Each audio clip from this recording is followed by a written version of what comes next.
we exercise our right of reply to one more attempt by the leader of Pakistan to tarnish the image of this august forum by bringing in matters internal to my country and going so far as to spew falsehoods on the world stage.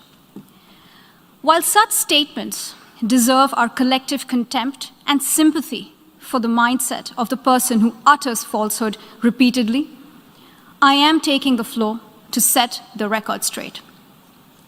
Regrettably, this is not the first time the leader of Pakistan has misused platforms provided by the UN to propagate false and malicious propaganda against my country, and seeking in vain to divert the world's attention from the sad state of his country, where terrorists enjoy free pass while the lives of ordinary people, especially those belonging to the minority communities, are turned upside down.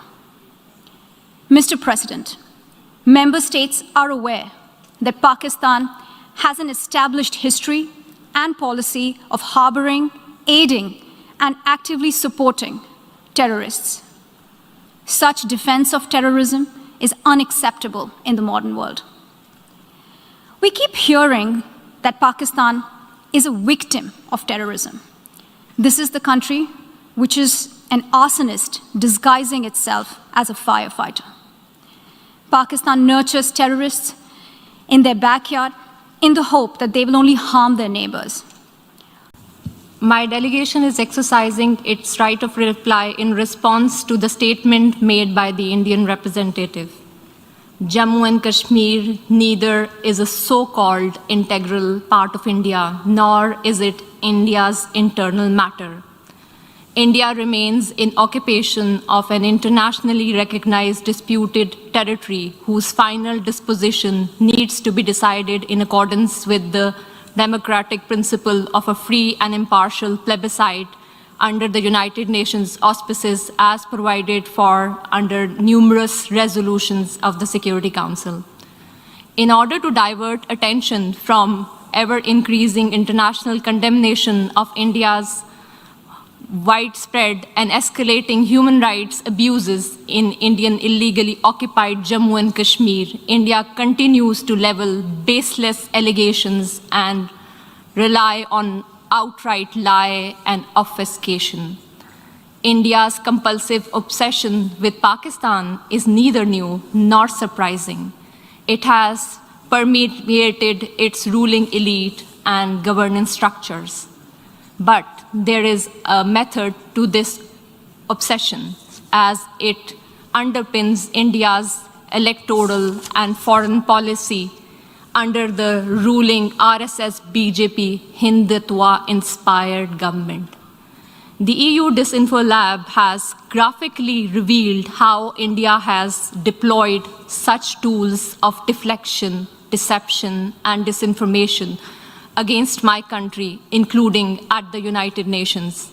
Mr. President, India's violation of human rights in Indian-occupied Jammu and Kashmir are well documented in the two reports of the High Commissioner for Human Rights.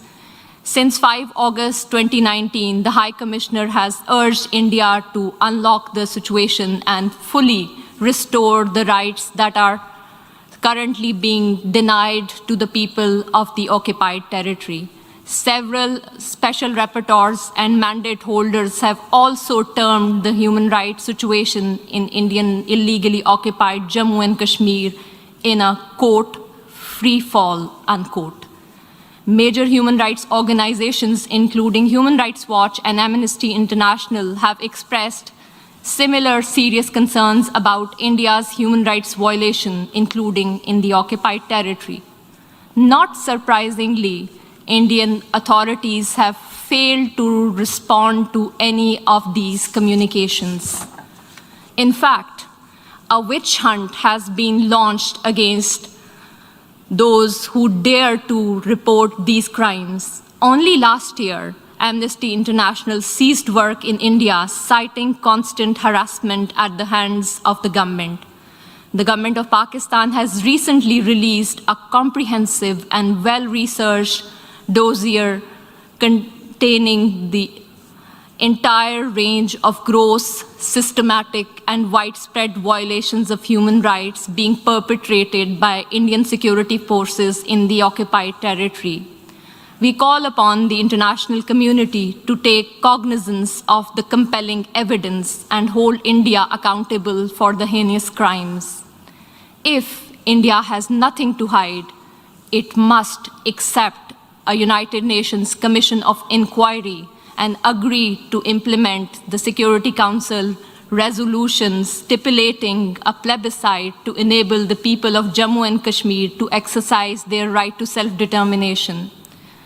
Mr. President, as for India's use of the canard of terrorism, regurgitating stale arguments that are typical of all occupiers, let me emphasize that India itself is the principal perpetrator, sponsor, financer, and abettor of terrorism in the region. Today, India is involved in at least 4 different types of terrorism. First, India is resorting to state terrorism to suppress the people of Indian illegally occupied Jammu and Kashmir. Since 1989, Indian occupation forces have killed more than 96,000 Kashmiris, widowed around 23,000 women, and used rape as a weapon of war and orphaned more than 108,000 children. Second, it is funding and supporting terrorist organizations like the TTP, which are involved in numerous cross-border terrorist attacks against Pakistani military and civilian targets. Over the last decade, thousands of Pakistanis have lost their lives or have been injured as a result of these Indian-sponsored terrorist attacks. Pakistan has shared irrefutable evidence of Indian involvement in supporting and sponsoring terrorism with the international community. Third, India is financing and organizing mercenary terrorist organizations against Pakistan to impede economic growth and prosperity of the region. India's National Security Advisor, Mr. Ajit Dole, has publicly admitted supporting and financing of such mercenaries. The captured Indian spy, Kulbhushan Jadhav, has also confessed to organizing such terrorism in Pakistan. Fourth, India is being guided by a supremacist ideology that has mainstreamed Islamophobia and bigotry against minorities, particularly Muslims, in its political discourse. The RSS is one of the oldest fascist movements in the world, enjoys state protection, patronage, and support by BJP, the ruling party in India. It was RSS which was responsible for pogrom in Gujarat in 2002, which killed over 2,000 innocent Muslim children, women, and men. These anti-Muslim pogroms were later repeated in Mumbai and Delhi. One cannot expect anything new from the purveyor of Hindutva.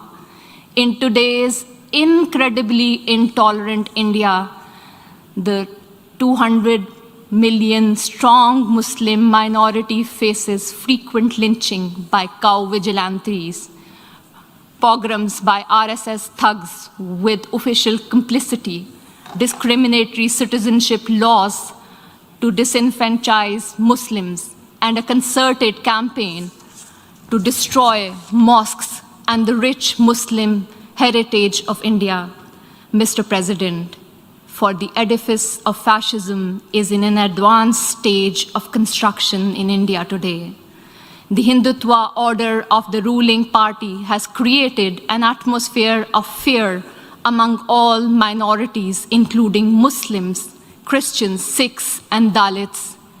The Indian delegation would do well to reflect on the deeply troubling trajectory their state is embarked upon, rather than indulging in patent falsehood about Pakistan. India must realize that it has continuously and miserably failed to suppress Kashmiris living under its occupation, from demanding their inalienable right to self-determination. I thank you. Je remercie l'honorable I thank the distinguished representative of Pakistan.